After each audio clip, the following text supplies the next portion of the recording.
driver's license, or maybe you don't have a driver's license but you drive anyway, then this video is for you.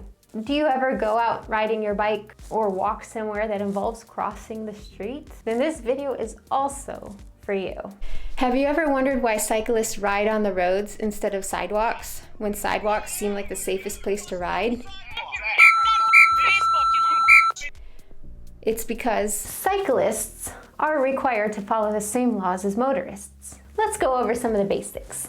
Number 1, cyclists should always ride to the far right of a lane or in a designated bike lane or shoulder, unless unsafe to do so.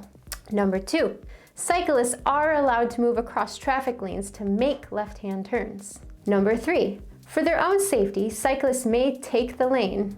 This means when it is not possible for a vehicle to pass in the same lane as a cyclist and grant them their 3 feet of space required by law, the cyclist can take the full lane and force cars to slow down behind them until it can move over into another lane or until there is enough space to safely pass. Giving a cyclist 3 feet of space is required by law in these 33 states.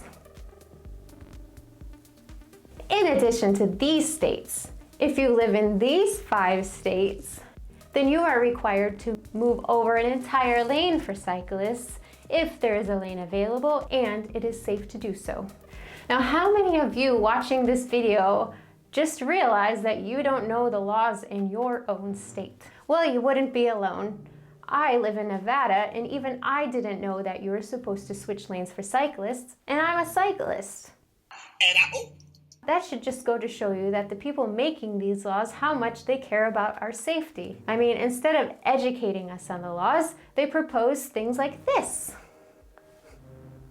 They want to ban cyclists from riding on more than 4,400 miles of roadway in Nevada. I know this is America, and in this great country, we would prefer to treat symptoms rather than solve the actual problem that causes these symptoms. But what sense does this proposal make? Out of the 42,060 tragic deaths due to autos last year, as sad as this is to say, only 675 of them were cyclists. That still leaves us with 41,385 people that were killed because of careless drivers. You take cyclists off the road and you still have that many deaths, and you think removing the cyclists is a solution? It's like Google doesn't exist and you can't easily find statistics before you go and propose these ridiculous ideas. Like, for instance, you could look back and see that from 2019 to 2020, bicycle sales more than doubled, and participation increased by 20% or more in each category, including road, gravel, mountain bike,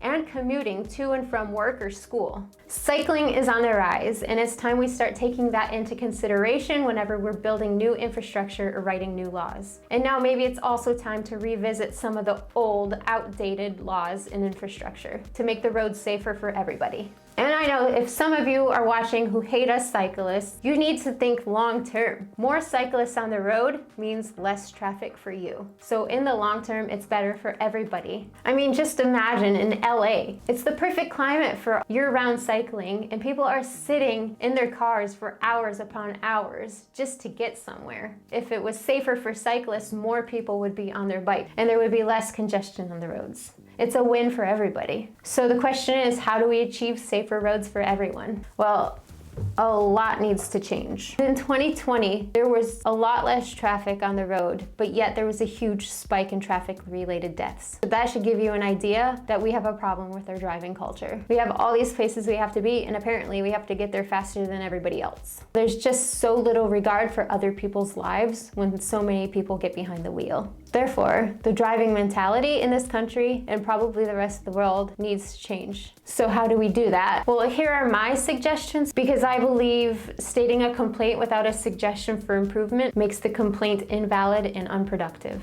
Number 1, better education. Everybody should know the laws of the road, especially if they have a driver's license. And that should be continuing education for everybody, because the laws are constantly changing and we're not required to know the new laws to get behind the wheel. And you can see clearly on so many videos like mine that people do not know the laws of the road, and everyone is so sure that they do. With cycling on the the rise, there's a lot of inexperienced riders out there, and they also need to be educated on the laws of the road, because a cyclist who doesn't know what they're doing can also be a danger to everybody around them. Number 2, we need to raise awareness. Not all of these careless drivers are heartless. A lot of them are young, invincible drivers that don't understand the consequences of what could happen if they're not paying attention when they drive these 4,000-pound vehicles. How many people have caused death because they were busy texting or not paying attention while they were driving? These are consequences that people should know are a very real possibility, because it might make them think twice about speeding, not paying attention while they're driving. And number 3, stronger consequences. People have killed pedestrians and cyclists and barely got a slap on the wrist. People with multiple DUIs are eventually allowed to drive again. Others who have committed serious crimes are allowed driver's licenses. What sense does any of this make? In America, we treat driving like it's an entitlement rather than a privilege. And until we change this perception, there's always going to be blood on our hands. Peter Flack said it best in an article he wrote for Outside magazine. The easiest way to kill someone and get away with a slap on the wrist is to make sure your weapon is a car. I have recently volunteered as part of a committee for the Southern Nevada Bicycle Coalition with the mission to help make the roads safer for cyclists. But I really hope to see someday that the roads will be safer for everybody. And videos like this and people like you who comment open the eyes of the lawmakers so they can understand what we all experience out there and what we think is the best solution to these problems. So please feel free to share this video with your friends and invite them to comment and offer suggestions. So hopefully someday we can find a way to make the roads safer for everybody. Thank you so much for watching, and if there are any future developments, I promise to keep you all posted. See you next time.